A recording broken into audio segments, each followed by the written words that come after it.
will continue to do this electronically. So we will begin the meeting with a roll call. Sonia?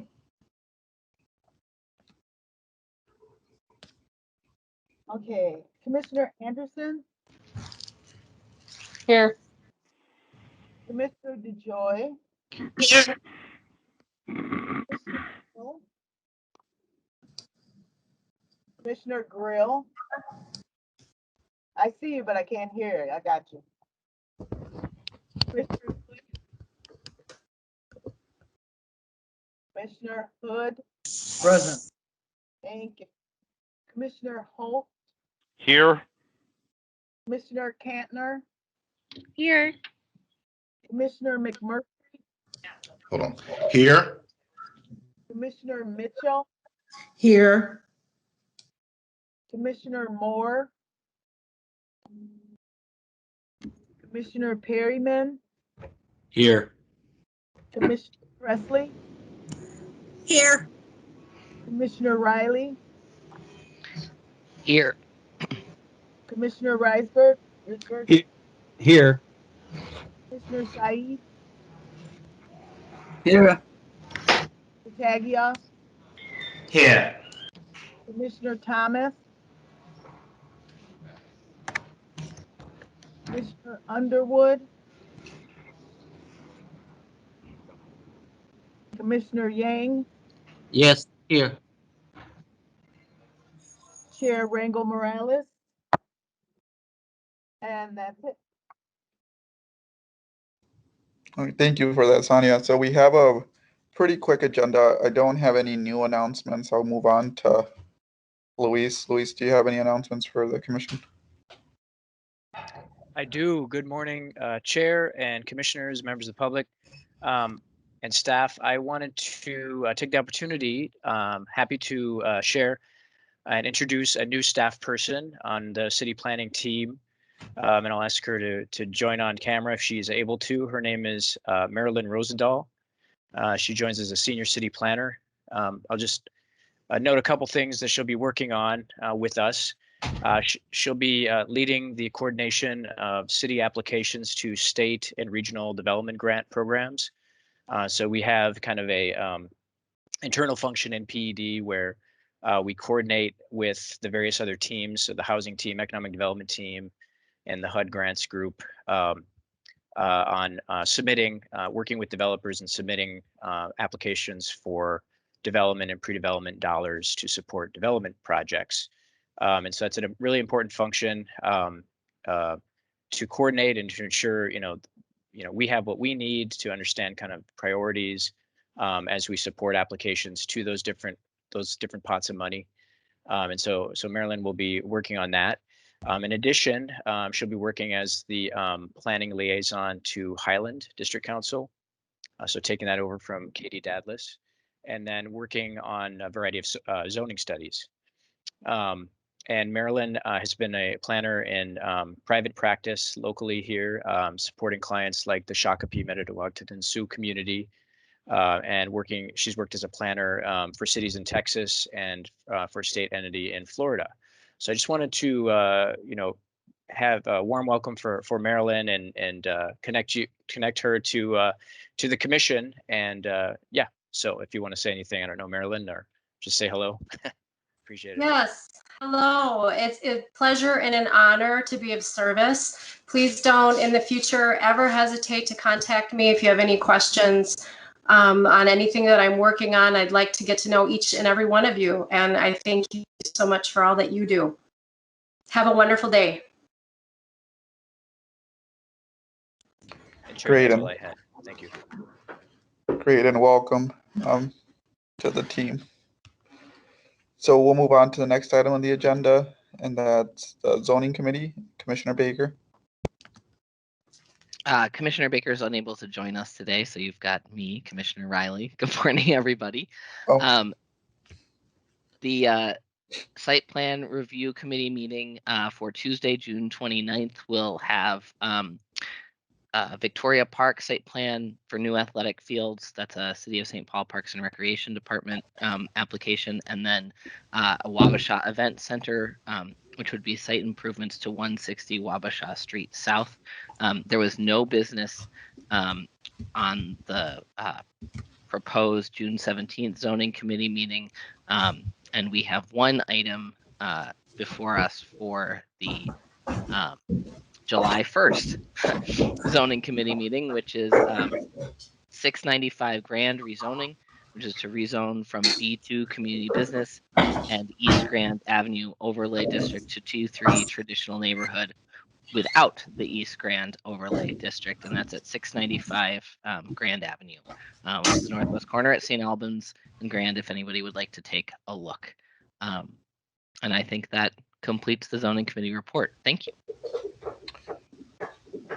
Thank you, Commissioner Riley.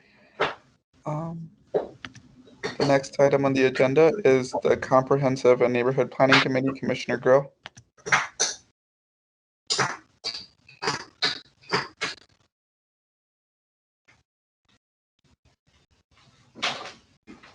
Commissioner Grill, we can't hear you. Can you hear me now? Yep. All right. I think there also might be someone that's not on mute. We might be getting a little bit of feedback. So today we have one item before you. Before we get into that, I'll just do the housekeeping stuff. Our June 23rd meeting was canceled. So nothing coming up for the next Planning Commission meeting at this moment. And then our next meeting, July 7th, the meeting topic is still TBD. And so we have one item on the agenda today, which hopefully everyone is very well aware of. It is the parking study. And so just for a quick bit of background on the parking study, since you've been hearing about this for quite a while, the parking study was first initiated in 2018, and it started coming to us, this class of the Planning Commission, in January of 2021. The Comprehensive Neighborhood Planning Committee held 6 review and working session meetings between January and March of this year. In March, we released the parking study for public comment, and so you would remember that that was March 19th. And we set the public hearing for April 30th. April 30th, we had the public hearing, and then we left it open for comments. At our previous meeting, the Comprehensive Neighborhood Planning Committee reviewed the public comments, and then we came up with a recommendation for the Planning Commission. So at that meeting, we voted 4-1 to forward on the eliminate option for parking minimums to the full Planning Commission. So the item in front of everyone today is the full elimination of parking minimums. And you have seen presentations previously from Tony Johnson and the staff on this item, and Comprehensive Neighborhood Planning has had this for quite a while. You received, I believe on Wednesday of this week, the full 187 pages of notes and comments and revisions. And I do want to take this moment to just thank Tony Johnson in particular. He spent a ton of time working with us on the committee to help make sure that this goes through smoothly and that we understand what's happening. And I believe that Tony is here today. I see him here. And so if folks have specific questions and comments, staff is available to answer those. And I don't know, Tony, if you have a presentation planned for today.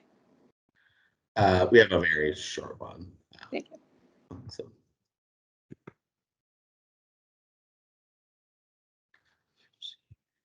I will hand it over to you then for the presentation. I will leave my comments on things for the discussion portion. Okay. All right. Well, yeah, thanks everyone and good morning. So today we're just going to quickly go over the public comments that we received and then the CNP recommendation. So as Commissioner Grail stated, we released a study for public comment on March 19th, 2021. We had 2 webinars planned, and we did 2 webinars that were open to anyone citywide. And then we also gave presentations at a number of community groups, district councils, and business associations. The presentation that we gave for the most part was the storybook format presentation that you guys saw, which kind of laid out the high points of both options and then also compared kind of benefits or downsides of both options. On April 30th, the Planning Commission held the public hearing, and the public comment period remained open until May 7th. We received 237 comments, and then we had 4 people who spoke at the public hearing who also submitted comments. Of the comments we received, roughly 70% of those comments preferred the option to eliminate minimum parking requirements.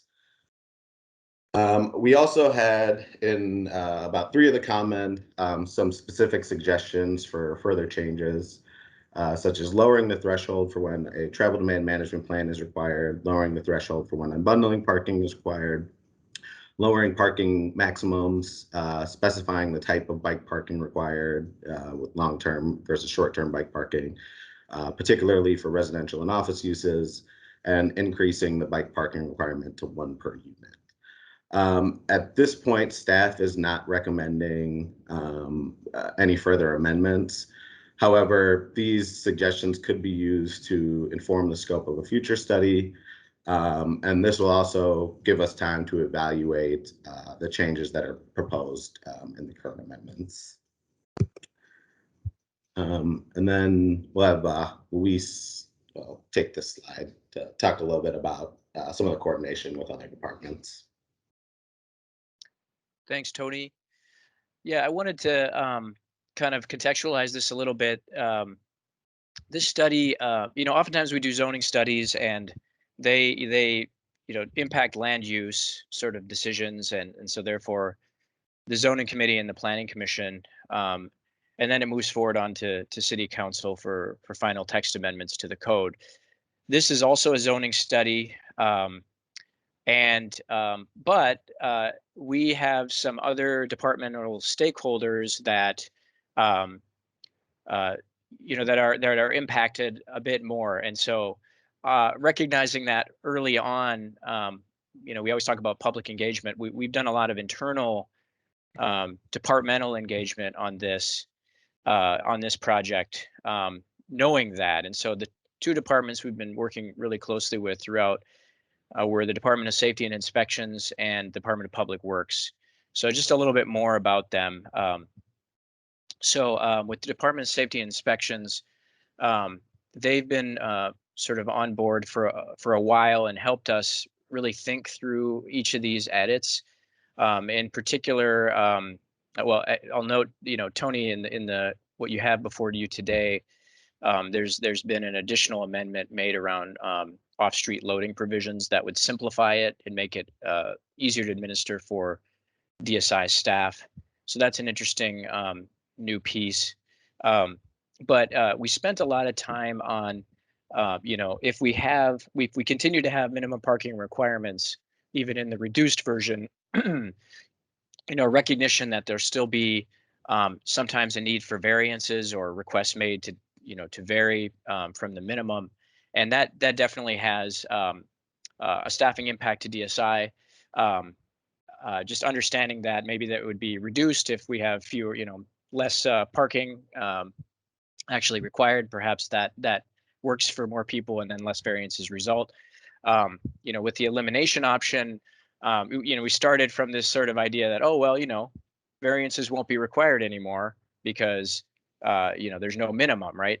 Well, as an impact, actually, to that, there's a bigger weight put on travel demand management, and so in both options we have a much more robust travel demand management program and guide, and so more work sort of on that side of the ledger for DSI, but again we have some outside of the city support on review of those plans.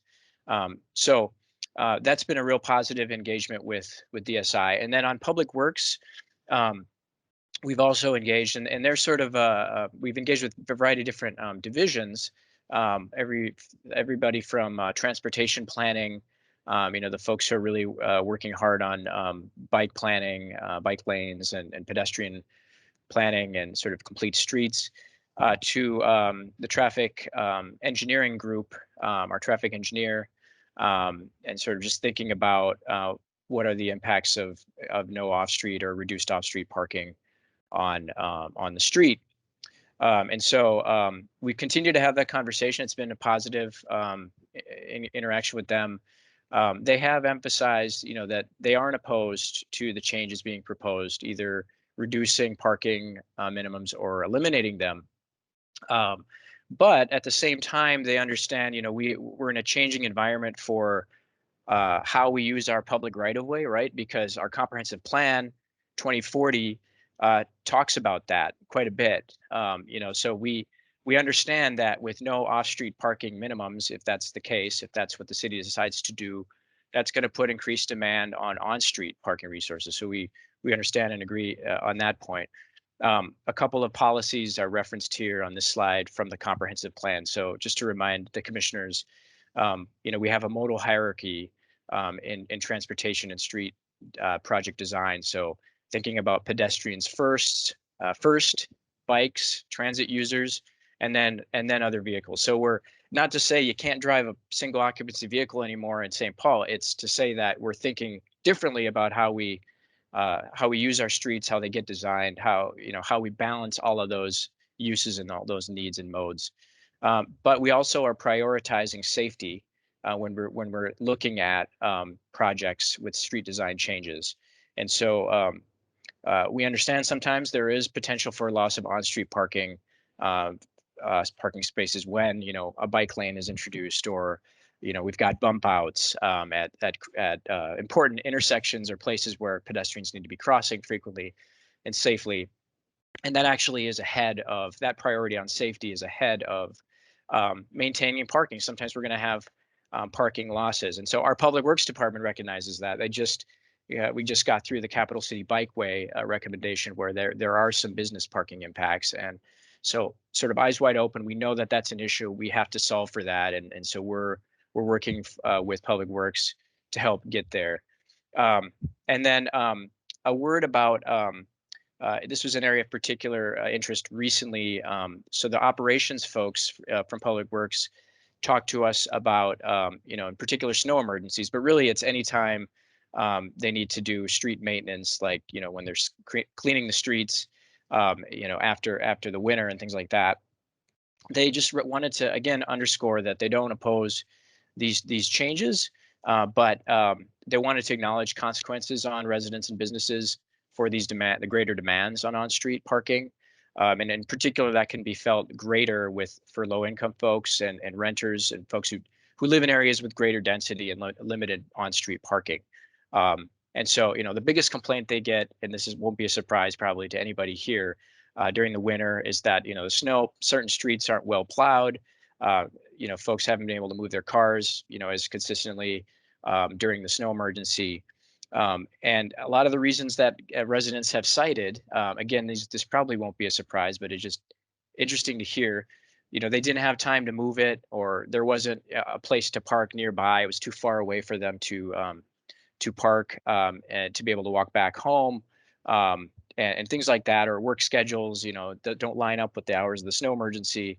And they see others leaving their car in the street, and so that, it's sort of understood that it's okay to do that. And so that's been a challenge because, obviously people want clear streets, and that comes back to the city as a comment, but then, it's the management of that and how people can actually do that. So in recognition of that, we've talked initially with Public Works a bit about some additional work that could be done on the regulatory side. So, right now, we know that there are places where there's underutilized residential parking just in the neighborhoods where, you might have a 2-car garage and you only need to use one of the spaces, or something like that, an off-street space off of the alley that maybe you're not needing. And so there could be some more work done to make that easier. So if a neighbor who doesn't have off-street parking needs to move their car, especially seasonally during a snow emergency, for instance, they're able to work with their neighbor who does have that option to be able to utilize that resource. I mean, Tony has a great slide in this presentation, earlier presentation, about how much of the city we have in parking infrastructure, and it's a lot. And so it's not really a scarcity. It's just a matter of how do we figure out that sort of supply, demand, and regulatory piece. And some of that might fall more on the licensing and the communication side, but there is additional work to be done. Public Works has told us too that they are really interested in modernizing their snow emergency and their snow operations function as a whole, using technology in a better way, and all of that. So all of this to say, you know, great conversations with our peer departments throughout the process. Understand that as we change these requirements, there's work ahead, and a lot of that we're going to continue on with a follow-up with Public Works and DSI about, we have the comprehensive plan in place now. What do we need to be prioritizing in the years ahead to be able to fully implement it? So that's my little take on this, and I'll turn it back over to Tony to kind of wrap it up. Thank you. Great, thanks. Yeah, so on June 9th, the Comprehensive and Neighborhood Planning Committee met to review the public testimony and make a recommendation. As Commissioner Grill already stated, the committee voted to recommend that the Planning Commission forward the full elimination package of amendments and the supplemental TDMP guide to the mayor and the city council for consideration. So with that, I'd be happy to take questions. I don't know if Commissioner Grill, did you want to speak after, and then maybe I could answer questions if anyone has any. I think I only have a couple of items. I think Tony has done a really good job with presenting this in a way that makes sense to folks. I think in particular the slides for the community engagement were particularly effective. I think even within the committee, they helped simplify some of the concepts that were really complicated in the fuller document. But I think the most important things for us to keep in mind are really the direct costs of creating, maintaining, and keeping this many parking stalls in the city are high. Some of that parking could be housing. When you think about parking spots and you think about the size of 2 parking spots for an apartment, you're talking about half of the size of an apartment. So when we think about needing room and needing space for housing, I think this is just something to keep in mind. And then when you think about really opportunity costs and the people that could be using that, I think that's also just something more thoughtful for us to consider. And I know this isn't a new topic for everybody, so I don't need to dwell on it too long, but I'm very excited that this is before the Planning Commission today, and that hopefully this makes its way to the City Council sometime this summer.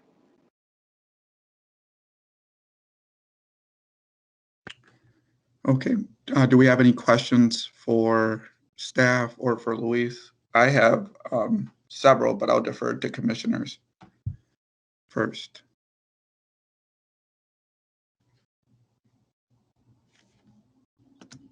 I see Commissioner Riley and Commissioner Taguieff.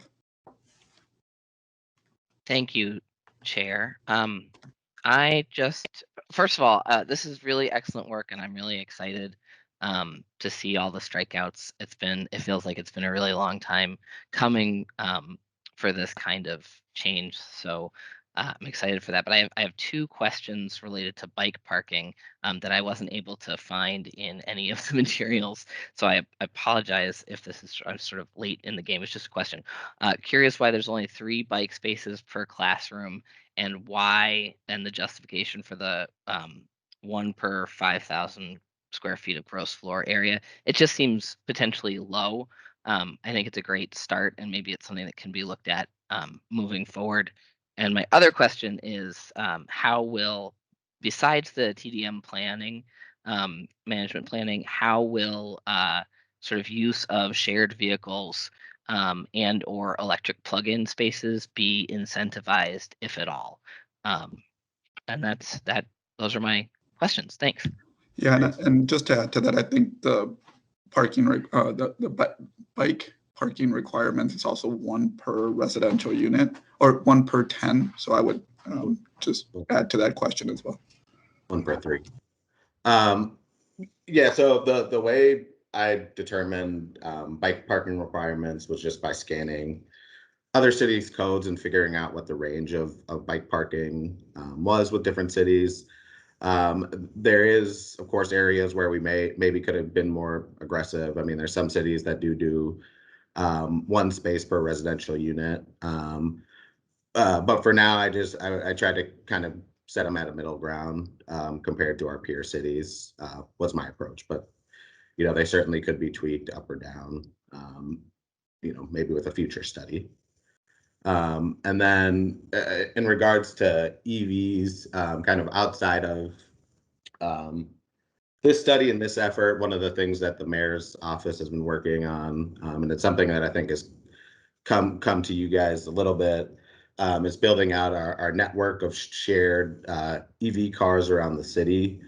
One thing that could be done potentially in a future study, and something that our cities are doing, is requiring parking to be EV ready. So essentially what you would do with an ordinance like that is require that at least the conduit to have EVs is laid down and in place. So in the future, if they wanted to add EV charging, the parking lot would already be set up to do that. So that's something that the commission could consider looking at in the future as well. Thanks so much, Tony. I appreciate it. Commissioner Tagioff and then Commissioner Kantner.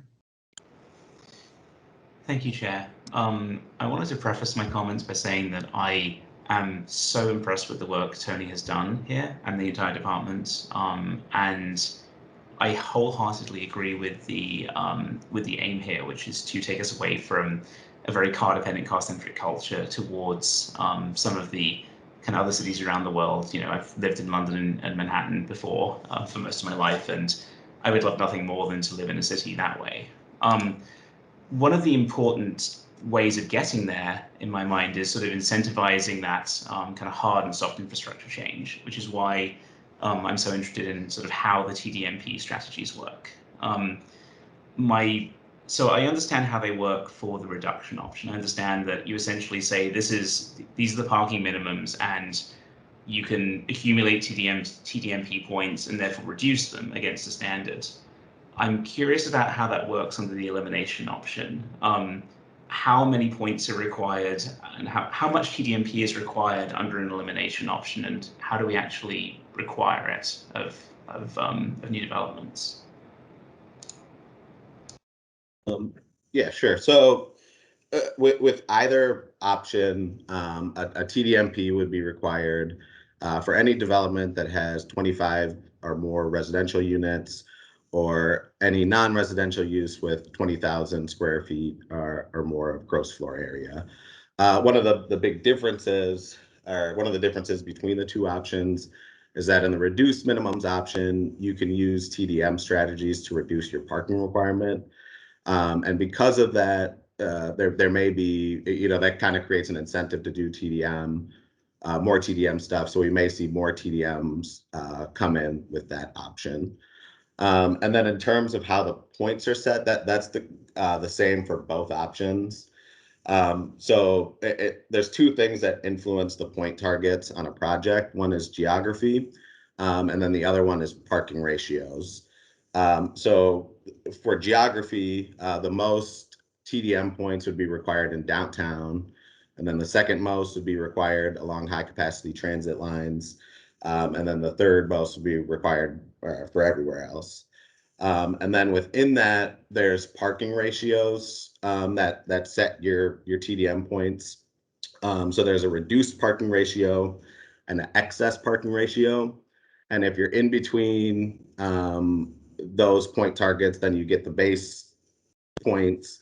And then if you reduce your parking, you get less TDM points. So that's one of the ways that we incentivize lower parking ratios without doing a hard maximum. So it gives people more flexibility, but it incentivizes lower parking ratios. And then conversely, because if you did more parking, it would add to your TDM points. That's a disincentive to build more parking. Thank you. I understand that, if I may, under the elimination option though, how do we figure out how many points are required of, say, a new multifamily building or an office? You know, you talked about kind of, setting them against some kind of standard, but obviously we're doing away with those standards. Like under the elimination option, there are no parking standards anymore. So where are those sort of numbers coming from in the elimination option? Got it. Where's the baseline? Yep. So there's a set in the TDM guide. There's the ratios are in the TDM guide separate from the parking table. So even without having a minimum in the chart, there's different parking ratios that are in the TDM guide. So they live separate from the code changes. I could pull them up, show you if you want.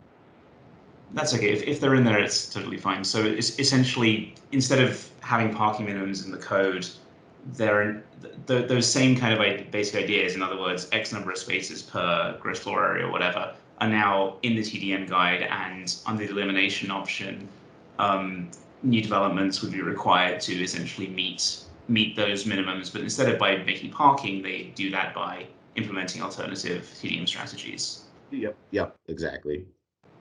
Okay, thank you very much. Commissioner Kantner? Yeah, thank you. So my question is also about the TDMP, and kind of on the opposite spectrum of where Commissioner Tagioff was. It seems like we're creating a lot of process for something that I wonder if maybe the market is already going to be providing, especially thinking about residential buildings. I would imagine residents want a lot of the amenities that are provided are listed in the TDMP. And also just looking at the points numbers, it looks like someone could easily get, or a development could easily get to that point number just by having unbundled parking and bike parking, which we're already requiring by code. So, yeah, I guess I'm just kind of wondering, what's the thought behind having this whole process and additional staff time, if maybe it would be more helpful to just provide a resource to developments. So yeah, Tony, if you could talk about that, that'd be great. Sure. Yeah, so one of the things I think that's important to remember is the current process and how it works, which is extremely onerous and open-ended. And right now, to produce a TDM plan that would be acceptable by the city because of the traffic modeling requirements that are included with it, it would be about $5,000 to $10,000 per plan. And so what this point system is intended to do is streamline it by standardizing these strategies. And the points for the strategies were set based off of our estimated vehicle mile traveled reductions. And so I worked with a consultant on this piece to set those point totals.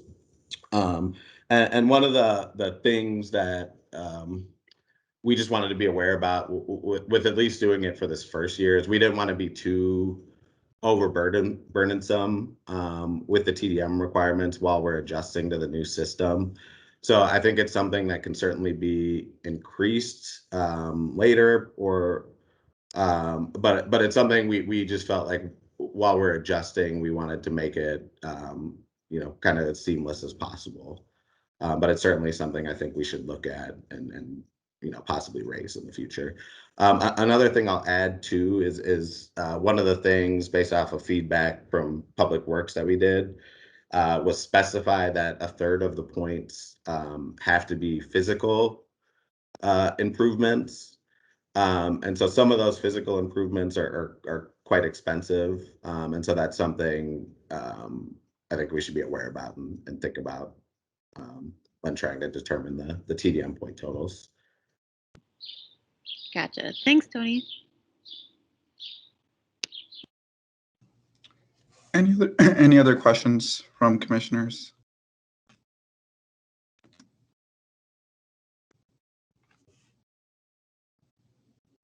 All right, seeing none, I have a few. Tony, I know I've been emailing you about these, and I sort of try to give you a heads up that I was going to be asking. I was hoping to maybe get the answers just privately and not have to have a whole discussion about it during the commission. But Um, I think even after the reply that you sent, I still have these questions. During the Comm Plan Committee, this past meeting, I was unable to attend. I was out of town. And I have, during the last Planning Commission meeting, I think there were several questions asked around the issue of equity and some of the policies that were proposed. I think Commissioner Presley or Commissioner Mitchell had asked about additional information as well as I had, and it just seems to have not really been addressed in any way. And so I'm wondering if you can comment on, what the potential impact is for low income members and some of these policies, specifically the unbundling. I think there's a generalization that it's just going to somehow get landlords to reduce rent. And I just think that's a false correlation, that by unbundling somehow it's going to get landlords to say, okay, if we are now charging $1,400 for rent, and now we have to unbundle, now we're going to charge $1,200 for rent. When I think it's more realistic to see that they'll just charge $1,400 per rent and then charge an additional $100 for the parking. I've been trying to get something that supports that assertion that it does reduce rents. I know you sent me that article. I read through most of it, the 30-page article that you sent, and it really doesn't even hit on the subject. So I'm just wondering if you can touch on that. Yeah, sure. So I think with parking and the question of unbundling, I think one thing that everyone has to kind of realize is that you pay for parking no matter what, right? And so when you bundle parking, what they're making you do is pay for parking as a part of your rent, whether or not you own a car.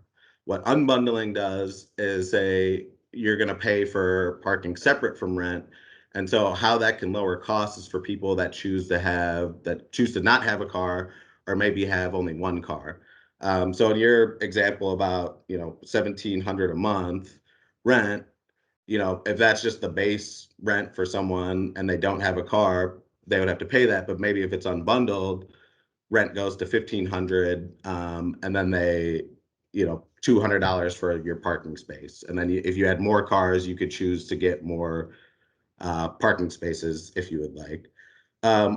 Another thing I think I should state is that zoning isn't retroactive, right? So if we pass this zoning ordinance with unbundling, it would only apply to projects that are built after the ordinance is passed. So it wouldn't require, people of existing buildings, owners of existing buildings, to go back and unbundle their parking now and charge something separate. They're free to do that if they wish to, but that wouldn't be required by any ordinance changes.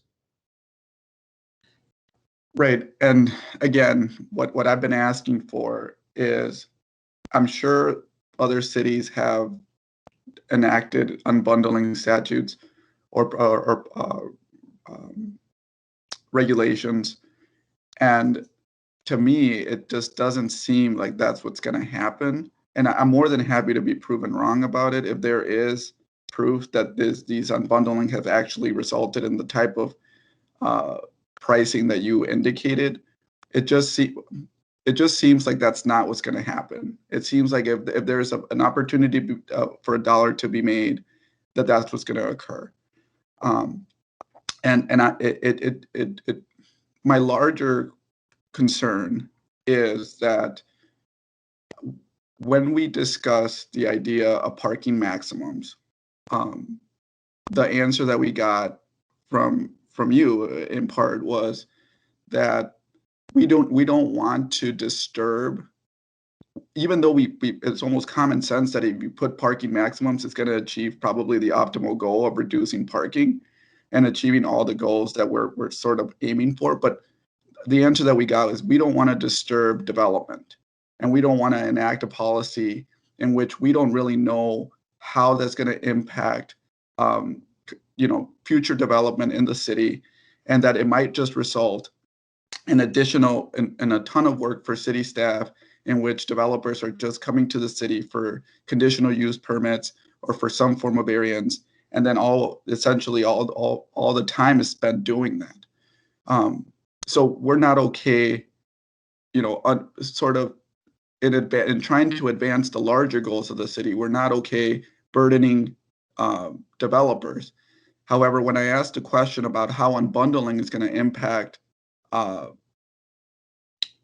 low-income members, the answer that I'm getting is, well, and I believe what you said in your response is maybe that $1,700 apartment is going to become $1,500.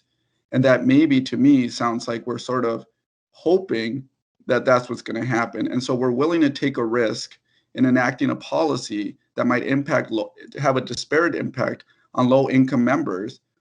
But we're also not willing to take that same type of risk with the developers. And that to me sets a double standard, and I believe it's unfair.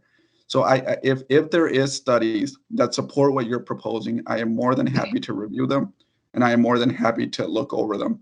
But it just, if you live in the east side where you don't have the A line, you don't have you don't have the light rail necessarily accessible to you, and you're saying, well, now you might not even, now you're inconveniencing because you're saying, we're trying to reduce parking overall. And so now someone might have to, I think the study that you sent to me indicated something along the lines of make parking accessible on the street or somewhere nearby their apartment. It seems unfair. So a couple things. So my issue with maximum, you bring up the east side, which is a great point for this. There's the same issue with minimums is also exists with maximums, right? What we're doing with maximums is arbitrarily saying that you can't go over this amount of parking, right? And that might work in areas of the city where there's good transit access, there's uses nearby where people can walk, but somewhere in the east side where it's lower density, people may need to drive, and a business that starts may need a higher parking ratio. And so what I'm cautioning is not getting too aggressive with it early without having a chance for us to look at it in greater detail. And so I'd be happy to come back and do maximums, but I think it should be informed by data and should be informed by what's happening in our market, and not just done arbitrarily. And so that's my view on that. And then again, with unbundling, I'll just stress again, parking isn't free. You pay for it no matter what. And so you can either pay for it as a part of your housing costs, or you can pay for it separately. And that's what unbundling does. And there's not a whole lot of extensive research on the effect in other cities because it's relatively new.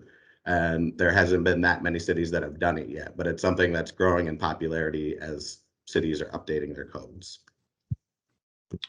Right, and this will be the last thing. And I think what you just said there in terms of we need to enact policies based on empirical evidence that show that they work. That's all I'm asking for in terms of unbundling. And I hear what you're saying, that it's a new policy, but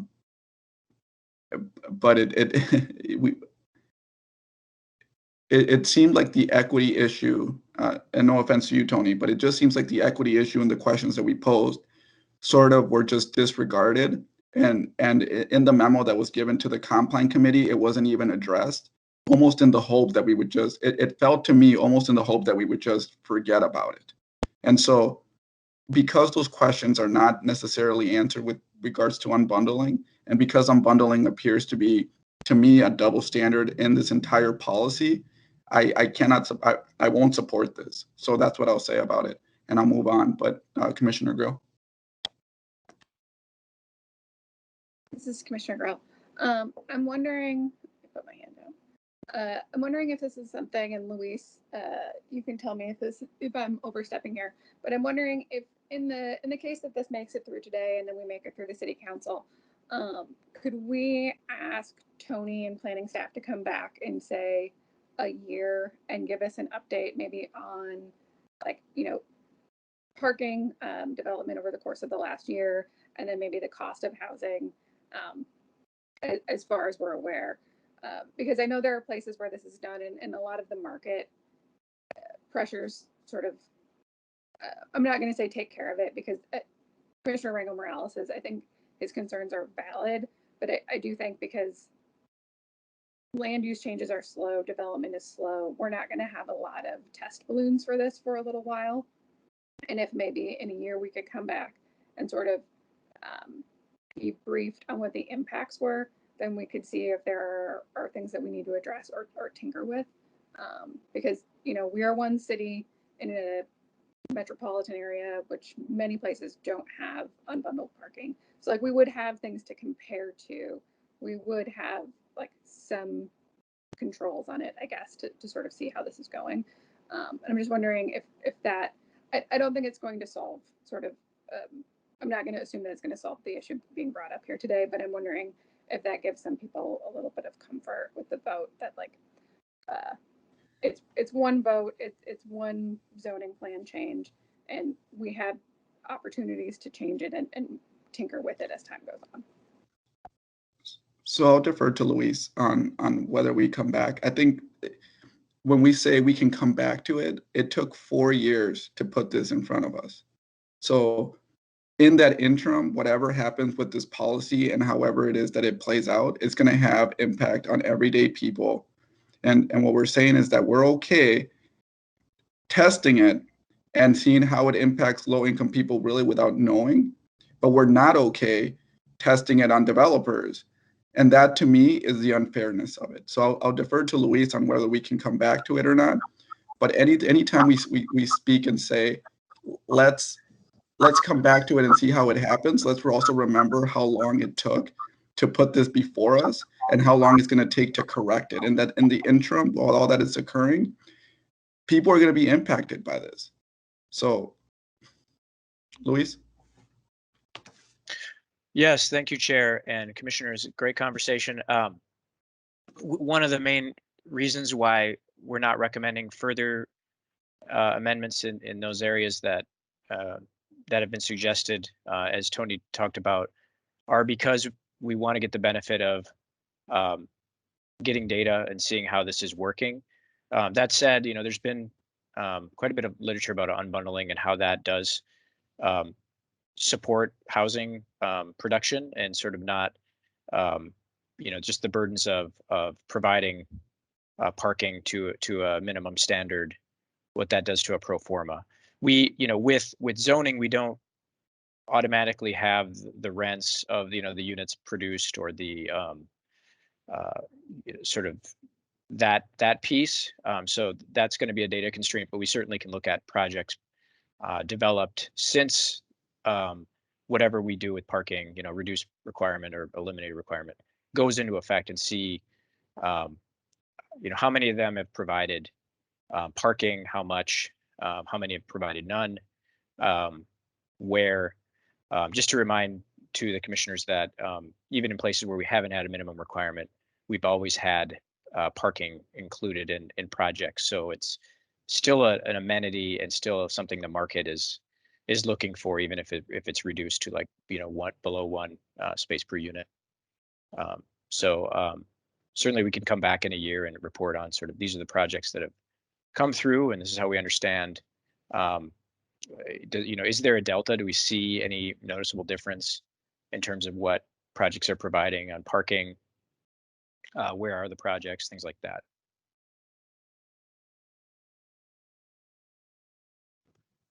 I'll also add, one of the things that we're doing kind of while our research analyst is really leading up is better tracking of projects. So one of the things that took a long time with this study is I re-reviewed, everyone, mostly Medica and others, re-reviewed 2 years of site plans to get the data for the study.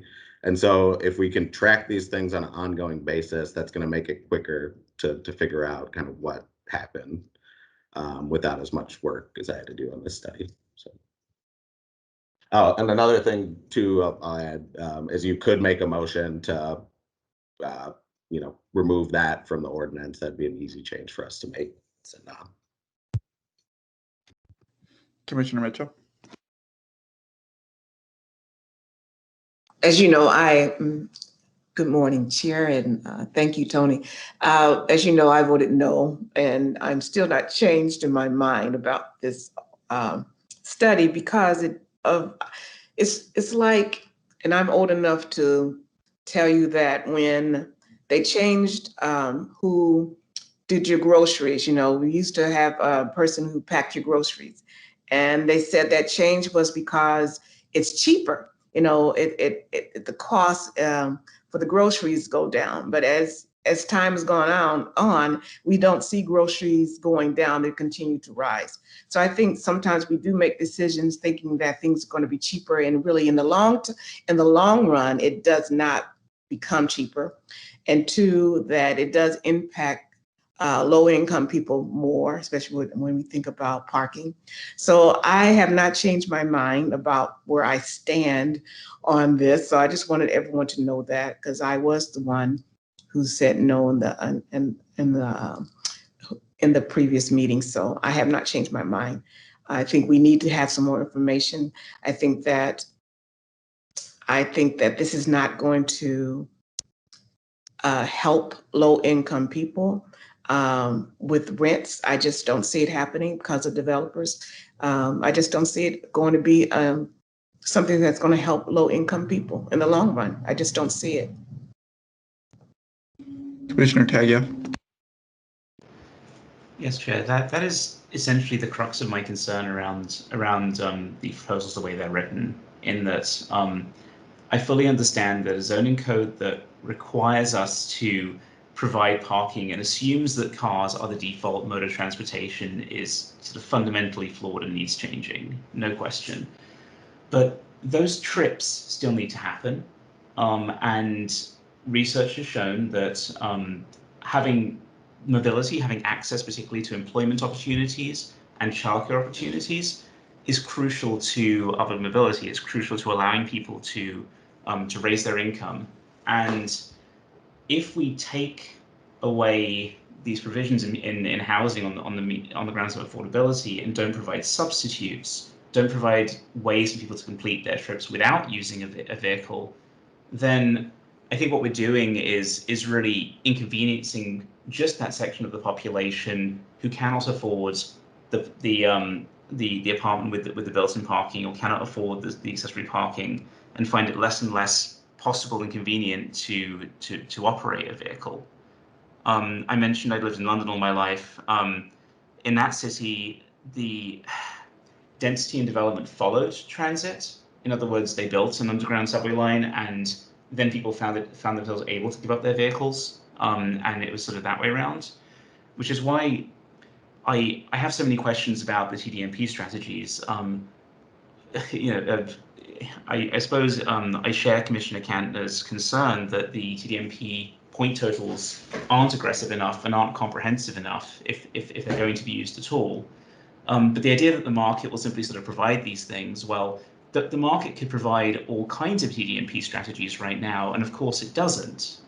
There is a strong need to incentivize these, and I have concerns around, well, why are we requiring TDMPs for only 2 years, for example, which is under 63.122, when buildings have a lifespan measured in decades? If you build a parking stall and that's one way you're dealing with that journey, then you're required to build it. It stays in place for the life of the building. You have ongoing costs. Why are we not requiring TDMPs for the entire life of the project? Why are we not checking in 5 years and 10 years as well?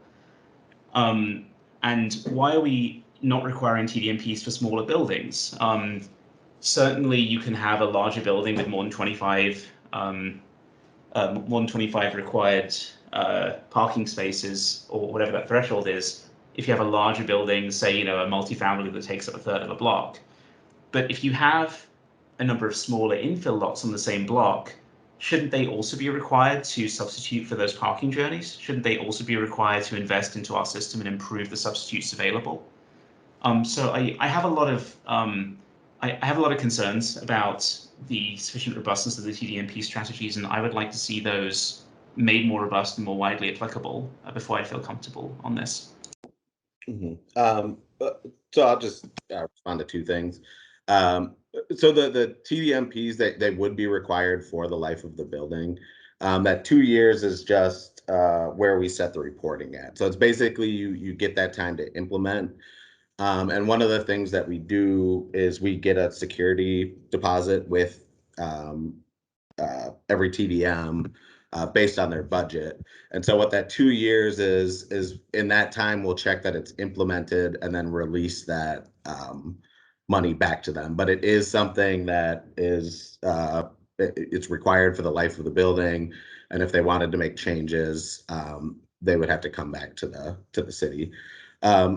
And then another thing I forgot to say about the threshold, and in terms of working with other departments, DSI, our zoning division, is quite short-staffed right now, and so one of the things that they requested is that we don't get too aggressive with the TDM at this point because they don't have the staff to implement it.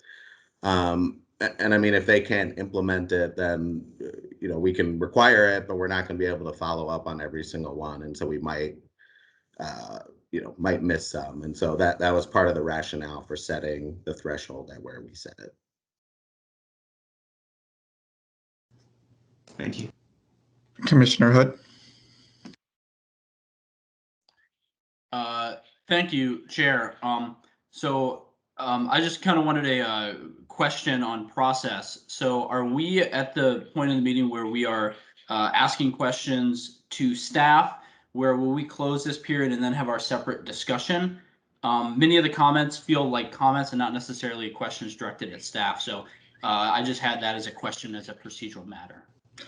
Yeah, I think right now we can make comments to staff and have them try to clarify anything that we have about any questions that we have about or concerns that we have about the proposal.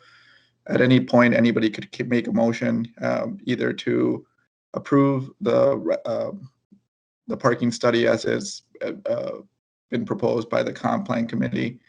Then we would then call for a second, and then we can have discussion on the motion. But at this point, I believe it's just open discussion. Okay, thank you. I do have a statement that I would like to make. First of all, I want to thank city staff. This has been a long time coming. I remember 3-4 years ago, it felt when I was on a district council hearing this being proposed. So it's good. It's good to see these things move their way through the system, even if that is a little slow.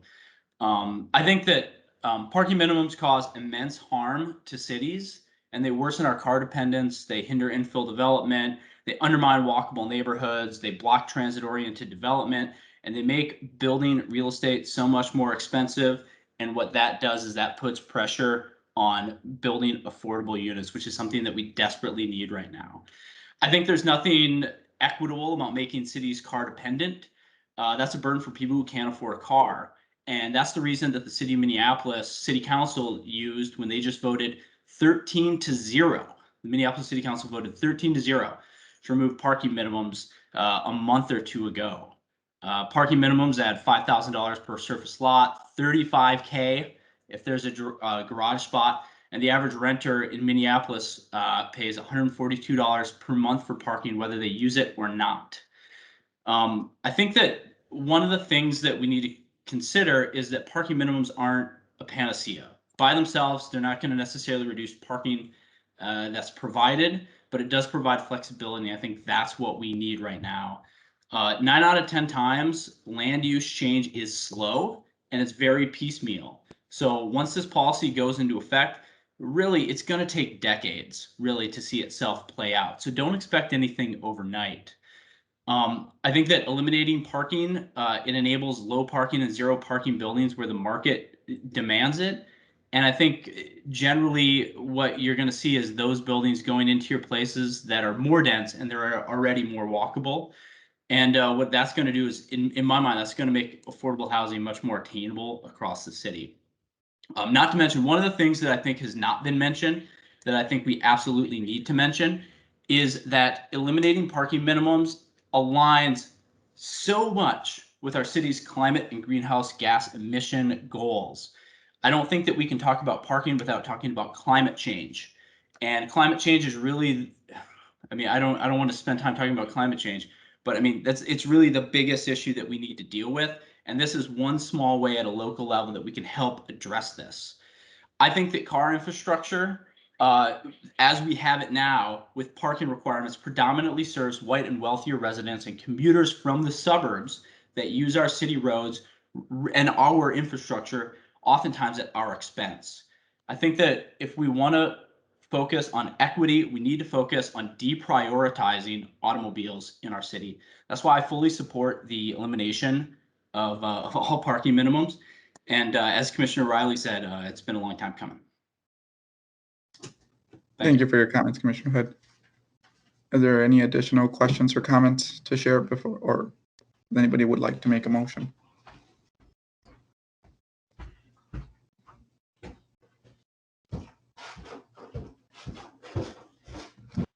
This is Commissioner Grill. I will make the motion to forward this on to the full city council and approve the minimum. All right, and I see Commissioner Hood's raising his hand. So I will second Commissioner Grill. So motion made by Commissioner Grill, seconded by Commissioner Hood. Is there any discussion on the motion? All right, I do think it's a very perplexing, as Commissioner Hood very eloquently stated. I think, you know, there's the larger issue that we're trying to address here. And I just want to clarify that my comments were meant to what I felt was an unfairness and who we're asking to take that burden on in terms of inconveniencing them without having, I think it's accepted that we need to move away from motor vehicles. But the question is who bears that inconvenience? And I think this policy certainly causes low-income people to bear an unfair burden of that. And that's what I feel is unfair about it. Just because it is a legislative matter, I did talk to one of the leading developers in the city here of affordable housing. And when I explained to her, or just asked a question about unbundling, she laughed at me at the thought of that developers would charge less. And that pretty much told me everything I needed to know about it. So Commissioner Holst, and then if there's any other questions, we can take a vote.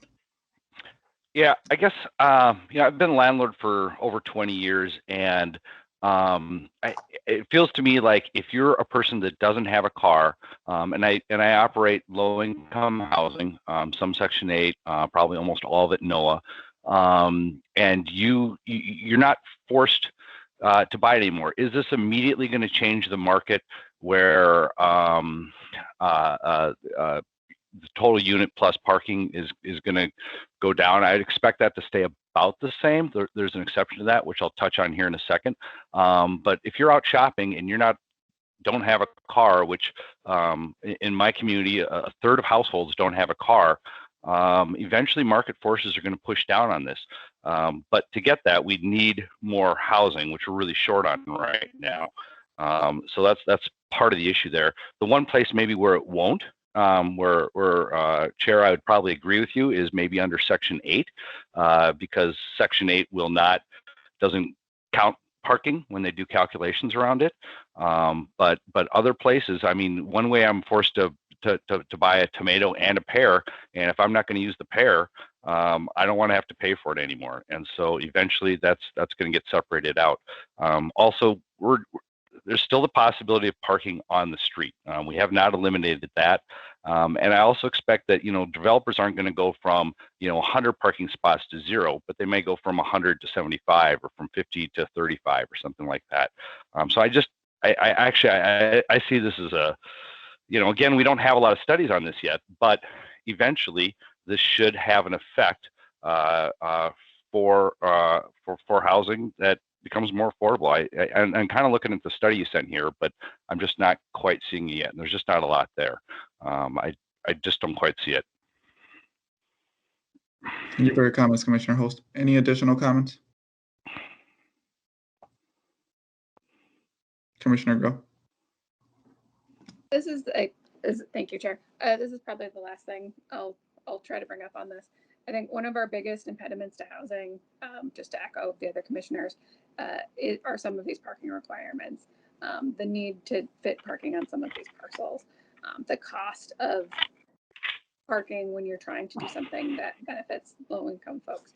I think being able to eliminate some of that cost may make the difference between being able to finance something and not being able to finance something, between something being economically feasible and not being feasible.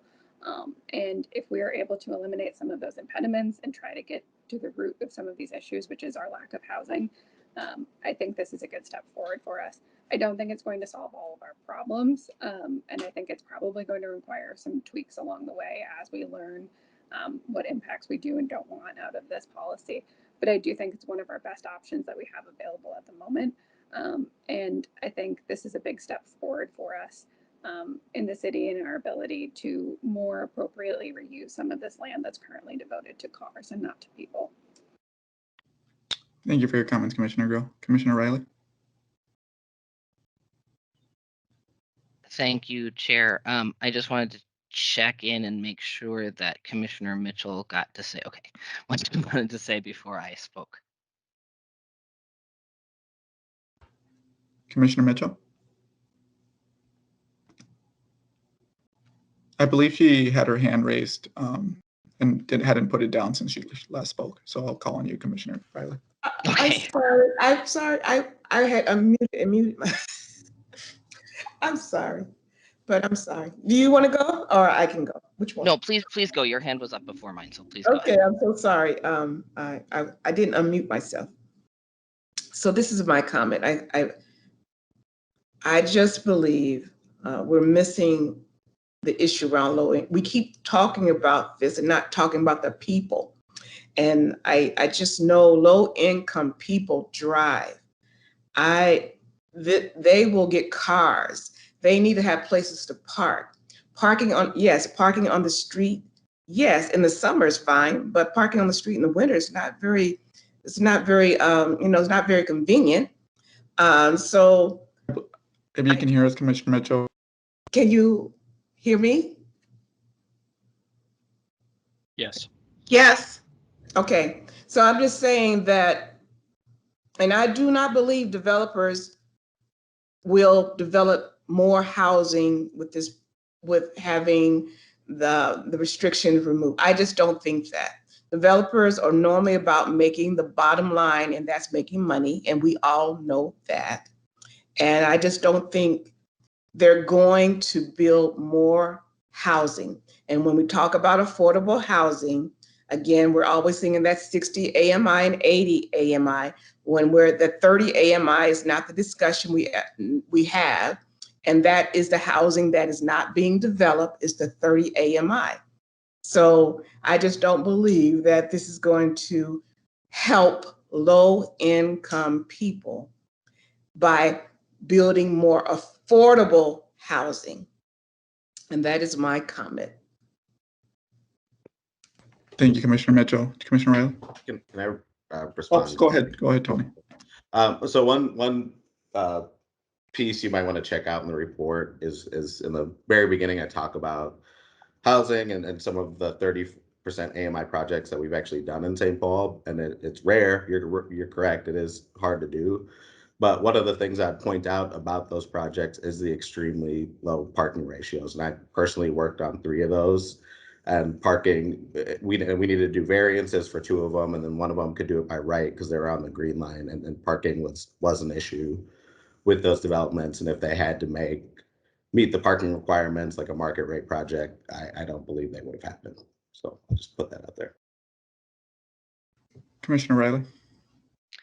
Thank you, Chair, and thank you, Tony, for adding that. I want to express a couple of things. One is that I think as a person who tries really hard to think critically and be an ally and an advocate for those who have less than I do, and they usually have less than I do because I'm white and they are not. And as a professional planner, I really struggle, and I appreciate the conversation because what I hear are many people of color saying that this is not okay, and I hear a lot of sort of us more progressive white people saying that this is a good thing. And so I'm sitting with that tension, and I really appreciate everyone bringing this up. But I think to Tony's point about the we'll call buildability of a structure that houses people, especially at lower income rates, I think the city's money and the county's money and the state's money will be able to go farther in producing more units in the long run if they don't have to provide parking, especially if that's underground. I think we also have to remember that none of the existing built environment and the parking that is here is being talked about as, well, now that I don't have to have 3 parking spaces behind my triplex, I'm not going to charge you for those parking spaces. I don't think that, that's the concern. I think what we're seeing in the region generally and in St. Paul specifically is just simply not enough affordable places for people to live at any level under, like 110% of area median income. And so I appreciate the comments from the folks who are seeing people who have, are struggling to find places to park. We have a tremendous issue with people having places to park in the wintertime. I encourage neighborhood organizations to and PED staff to work together and DSI staff to work together to figure out solutions to some of those issues. But I just do think that what we need to do is take the long view. And if I look at like where my parents live in New York City, or as Commissioner Tagiaff talked about London, once there's enough density to support people to not have cars, there will be more ability to advocate for more transit lines and more effective transportation that's not just auto-oriented. Minnesota was developed initially as an auto-oriented state. We're the first place to have indoor malls with seas of parking lots, and that's not just because it's cold. And I think you're right. The market will generally dictate the prices, but if the development itself doesn't need to provide the exorbitant cost of digging underground for additional parking spaces, we will be able to create more units in the long run. And so I hope that the long view works out for everybody here. But I appreciate everybody's very much everybody's comments, and know that I am thinking about that as we move forward. So thank you very much. So I see Commissioner DeJoy and then Commissioner Riley. You raised so many good points. I'll come back to your comments, but Commissioner DeJoy. Yes, thank you, Chair. I totally agree with Commissioner Mitchell on her point about folks with cars and having to need cars, especially if you're working and you have to drop one child at school and another at daycare, and it's and then having the need to park. However, there's and I'm torn on this because where I'm working over here on the east side on Payne Avenue, we have a lot of existing buildings that in order to change the use, very often it requires having off-street parking. And these older buildings, some of them dating back to the late 1800s, don't have parking, and the buildings are right next to each other. And so when a tenant wants to repurpose that building for a different business, it requires off-street parking. And very often we run into this and it's not available. And so in the last 7 years, we've had to create additional parking in order to support those buildings. So on one hand, I really like the fact that we can reduce it so we can have businesses and we can have tenants that purchase their buildings without the need to have to create more parking. But I also see that there was a demand for it, that we actually had to do 3 different parking lots to support it. So I don't know. I think I'm going to vote in favor of this just to see if we could change the dynamics of that. So I think Commissioner Riley and Commissioner DeJoy you guys both bring up really, really good points. And I think to Commissioner DeJoy's point, I think what makes this maybe a little bit more complicated is that this parking study is sort of an omnibus bill of various regulations. So it reduces the parking minimums. That's sort of the larger issue that we're discussing. But it also deals with the unbundling portion. It deals with the RM2, removing structured parking for developers to be able to build bigger and higher if they include affordable housing into their developments. So there's a lot of different policies within this this item that we're voting on today. And I think in general, for the reasons that Commissioner DeJoy stated, I think it's helpful for those type of buildings that, that are either vacant or could really benefit from having parking reduction so that they could have a more functional use. I also think it would be beneficial for developers who are might want to build a triplex or a duplex and can provide additional housing to the city if they don't have to provide and they just don't want to provide or can't provide the parking, and that's an additional burden on them. Certainly, it all helps in that way. With the larger goal of one, getting more housing, but also then two, reducing parking and driving around the city.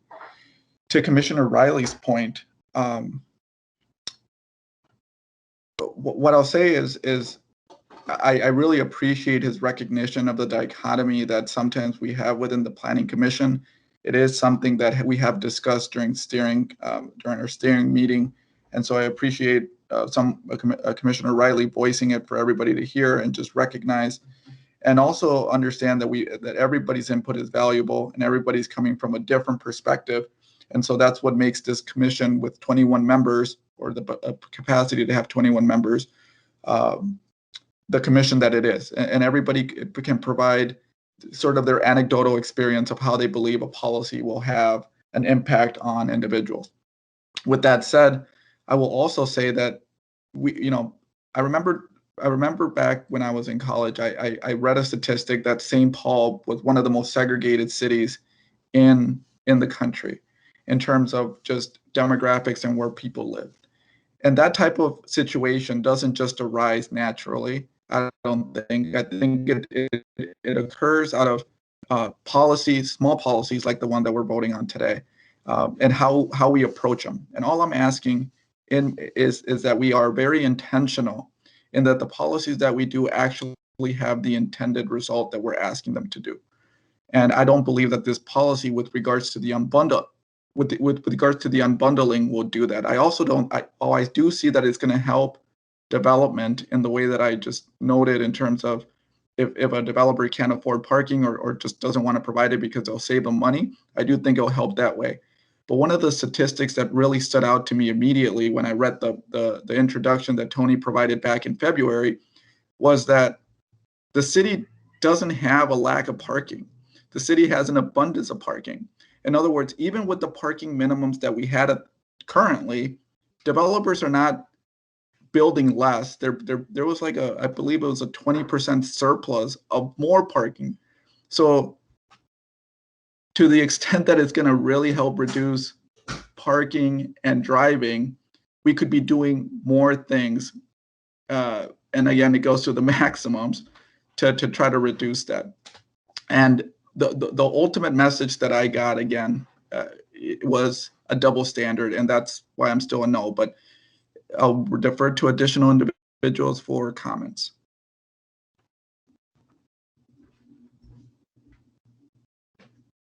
Commissioner Taguieff. Yeah, I want to come back on these points and say I wholeheartedly agree. I mean, I'm so conflicted on this vote because I agree so wholeheartedly with, for example, the points Commissioner Hood made. Completely. We need to transition away from a car-dependent culture. There are environmental impacts. Just devoting so much of our land area to car parking, storage, and movement impedes walkability, it impedes density, it impedes all the things we want. And I think Commissioner Riley made some great points about the kind of taking the long view. We do have an overabundance of parking. We have a lot of parking in the city, and even if we do nothing, essentially just eliminate parking minimums and put nothing in its place, nothing changes about the physical infrastructure that's here today, right? This changes development by development. On the other hand, I have a lot of sympathy for the arguments that were made in terms of, if you just take away people's ability to move and store cars, and don't put in investment and infrastructure and alternatives, those journeys aren't going away. And if you look at the statistics about the way Minneapolis and St. Paul are configured versus, say, some coastal cities like New York, what you see is that essentially vehicle ownership is in the cities is income dependent. So in cities like New York, it's density driven. In New York, if you live in a dense part of the city, you're more likely to be vehicleless. Whereas in Minneapolis and St. Paul, that's not true. Vehicle ownership only drops off with below about 30,000 a year in income. So there's a really clear rationale I see in the data that says, if you just eliminate parking minimums for lower income and those developments of 30% AMI, that would achieve a real saving in unnecessary costs. That makes complete sense. But for everybody else, what we're trying to do is engage in this kind of magical thinking, saying that we can just change these things and not require aggressive substitution, aggressive infrastructure investment, which will take decades of its own. If we're ready to transition as a society away from vehicles, we need the transit, we need alternatives, and we need that money to come from both private and public investments. I've lived in London for 30 plus years. I lived in Manhattan for 2 or 3 years before I came here. I wanted to live in a place where I didn't have to have a motor vehicle. I didn't have to get around by car. Here I specifically chose a walkable district. I bought a bicycle. I cycled to the grocery store. I have tried to take my family downtown on the bus and waited half an hour while the bus hasn't arrived, texted the information system and got nothing back. And it took literally 1.5 hours of transit to get downtown and back on the bus. And we're just not there. And so I'm deeply conflicted on this vote because I don't see that we are being comprehensive and aggressive enough on our incentives to developers to, and the city indeed, to require the kind of investment that is going to deliver the future that we all so desperately want. And I would like to see more aggressive and more comprehensive requirements on developments of every level to kind of make this substitute investment. So I am deeply conflicted, and that's all I'll say. Thank you, Commissioner Taggio. Any additional discussion?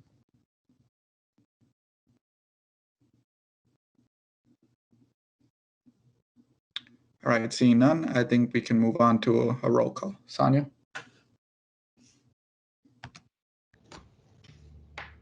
Commissioner Anderson?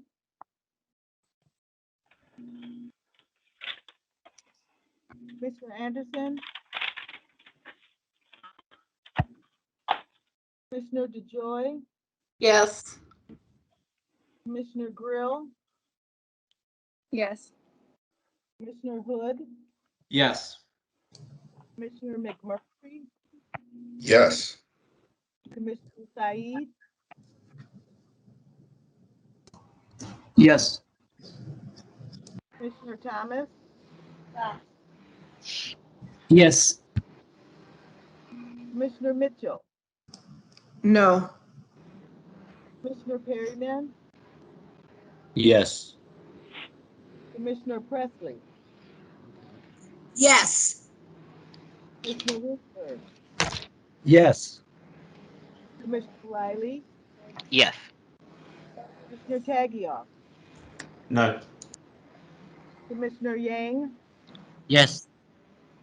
Commissioner Holt? Yes. Commissioner Kantner? Yes. Chair Rangel Morales? No.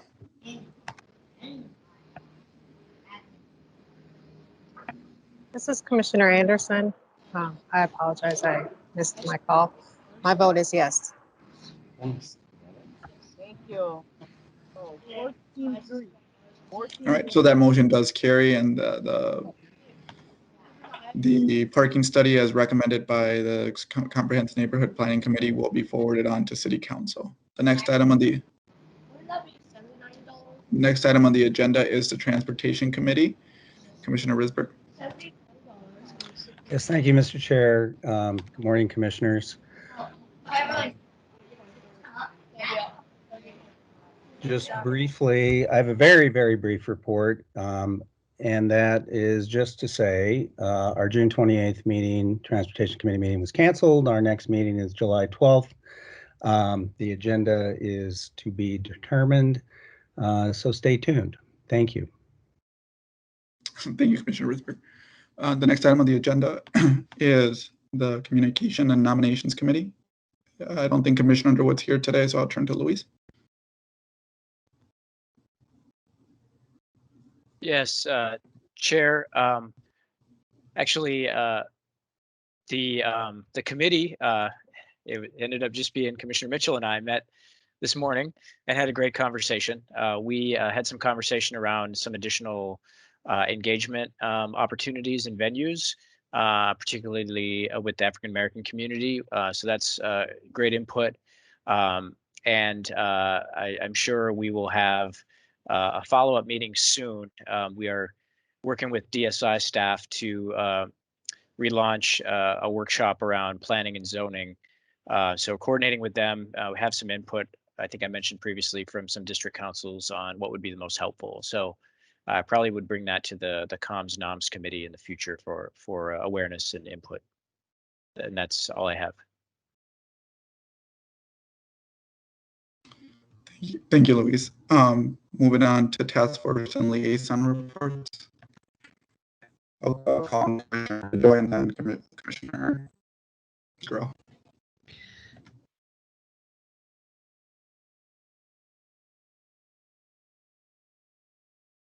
Chair, this is Commissioner Grill. Did you say Commissioner DeJoy and then Commissioner Grill?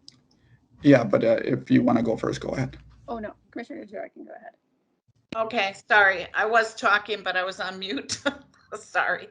The Hillcrest Redevelopment Master Plans Community Advisory Committee met on June 15th. That was our 15th meeting, and the bulk of the meeting was focused on sustainability, where our consultant Mo Convery and planner Mike Richardson presented an overview of the draft sustainability chapter for the master plan and how it relates to the Port Authority's LEED certification efforts and plan covenants with site users.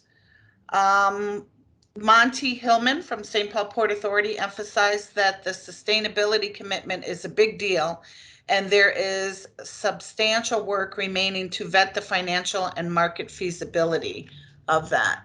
He explained that the Port Authority uses covenants to ensure their sustainable design priorities and that they're implemented and maintained in developments that are sold to others.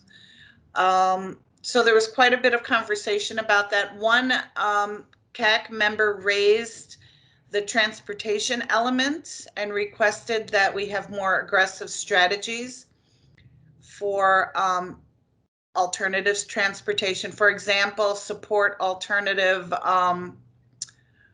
transportation options. And he felt that the goal of 2% of charging stations for electric vehicles was too low and that we should aim higher.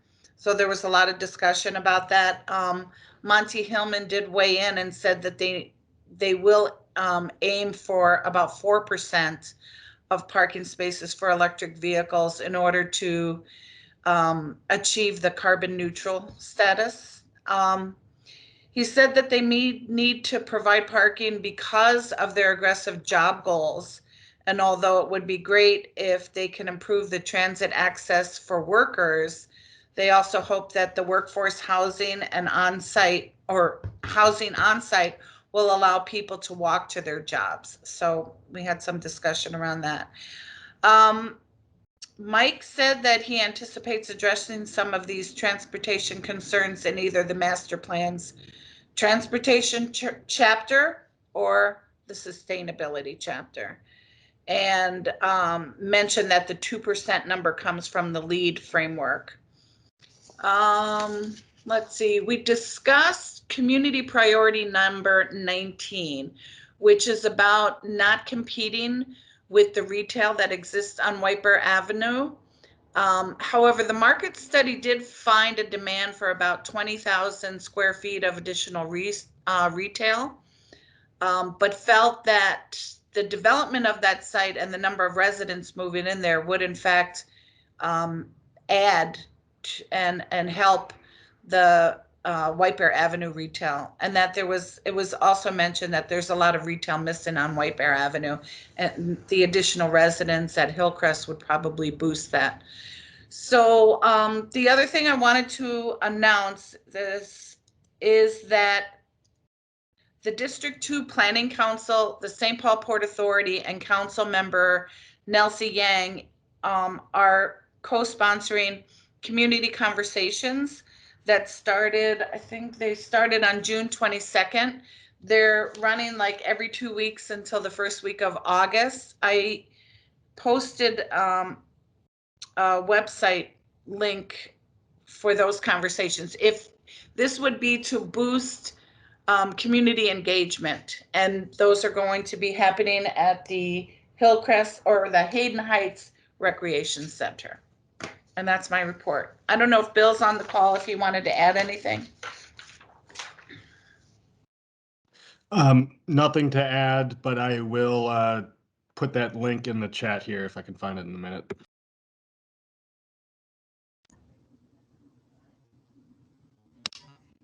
Commissioner Grill. Hi, this is Commissioner Grill. So our next Riverview Station Area Planning Task Force meeting is July 13th from 6 to 8 p.m. There's not an agenda for that item just yet. And then earlier this week, the Riverview group did hold an open house, a virtual open house, to talk about the Riverview Corridor Modern Streetcar Project and provide an opportunity to provide feedback to the project team. In addition, there was public comment on the purpose and need document, and that those comments were able to be submitted from May 17th to today. So I believe it is close of business today. So if you still have comments on the purpose and need, the draft purpose and need technical report, you can still submit those today. And all of this information is available on the Ramsey County Riverview Corridor website. And then I would hope in our next meeting, I have an agenda for our July 13th meeting that I can provide to the group in advance of the Station Area Task Force meeting. Thank you. Thank you, Commissioner Grill. So moving on to old business, new business. And before we adjourn, I'd just like to, Commissioner Perryman, are you still on? Yes. Okay, so it's my understanding based on an email that I received that today will be your last meeting. Yes. So I just wanted my retirement. So thank you for turning your screen on. I see Commissioner Grill is sort of crying, or at least crying with her fingers. I wanted to just take a moment to thank you for your time in the commission. I think you came on shortly before I did, and it's been a pleasure working with you. I've really appreciated your comments throughout the years. And what I'll say, what I told you in a private conversation was that you tend to be very direct with your comments in terms of when you decide to speak up, and whenever you do, it certainly got my attention. So thank you for everything that you've done throughout the years. Thank you for speaking up in the times that you did. And we wish you the best of luck. And I don't know if you want to take a moment to provide any comments. I know that's not necessarily your style, but the floor is yours, sir. No, yeah, thank you. I've had a great, would have been, my term would technically ended this year, so it would have been 2 years, 2 terms, 6 years total. But yeah, I definitely learned from people before me. I'm not good with names, but many great people before me. And part of my decision, yeah, is just having more time to do other things, but seeing the new names that have popped up. Of course, much respect to the people that have been with me, but Commissioner Tagioff, Commissioner Mitchell, Commissioner Moore, Commissioner Holst, a lot of the things you've said in these most recent months, like, I know we're going to be in a good place. Also, yeah, continue with Grill and Prayer and everyone else. involved in all the aspects. So yeah, he's had a great time, and I feel we made a lot of difference, and I think the commission will continue to make a lot of difference in the community with the varying voices that are serving. So best of luck, and I'm still in St. Paul. I'm not leaving or anything. So yeah. Well, thank you for your time. I don't know if anybody would like to say anything to Commissioner Perryman. If Commissioner Grill. Yeah, this is Commissioner Grill. I just, from the minute that I joined the conference and neighborhood planning committee, Commissioner Perryman, I think a lot like you, Chair, when he did have something to say, I think we all shut up for a minute, and we're a very chatty group.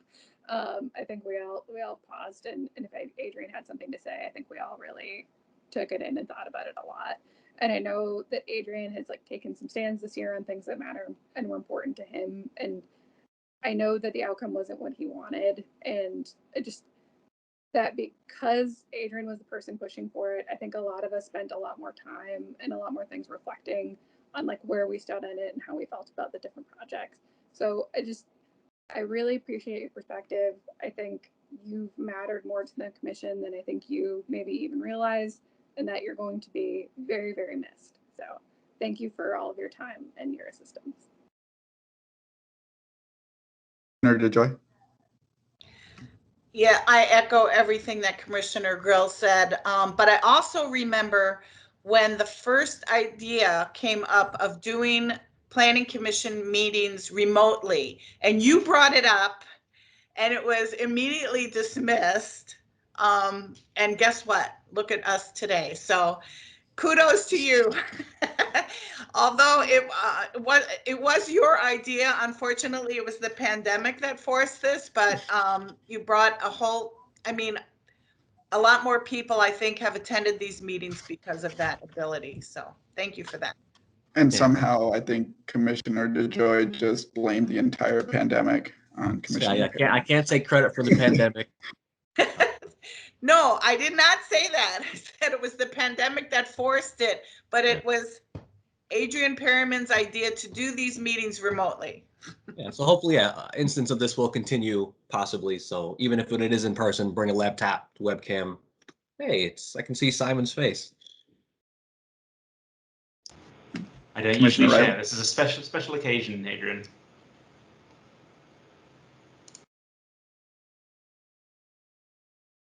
Chair, did you give me permission?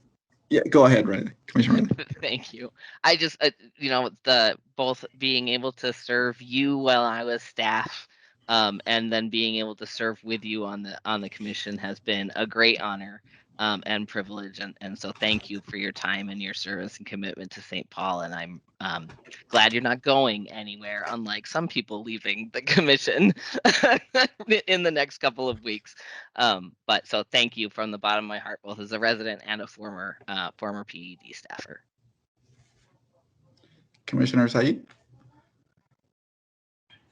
Thank you, Chair. Well, thank you, Commissioner Berman, for serving. I know you work together and the other side, but well, thank you for serving, and we wish you the best. Thank you. All right, and if there's no additional comments, this hopefully won't be the last time we see Commissioner Perryman. Oh, Commissioner Risberg.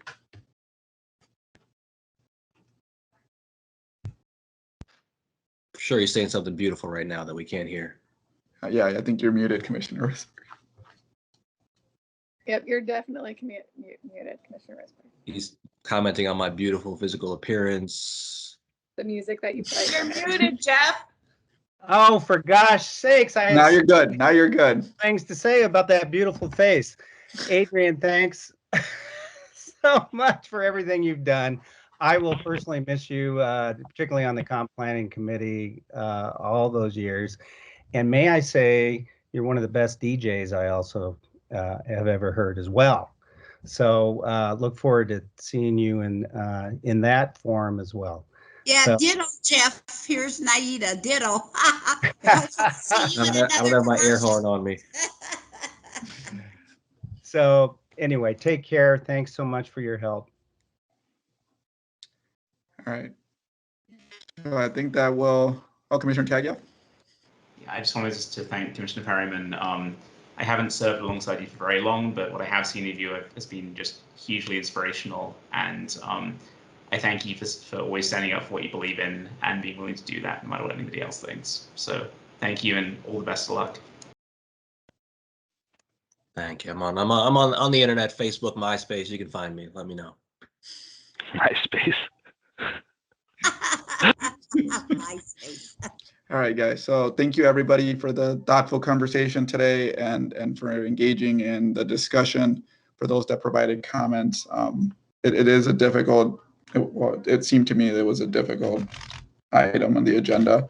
I was sort of glad it was the only item on the agenda, so that we could have a discussion about it and provided the time and attention that it did. And so I wish everybody a good weekend, and we'll see you in 2 weeks. Bye-bye. Bye-bye.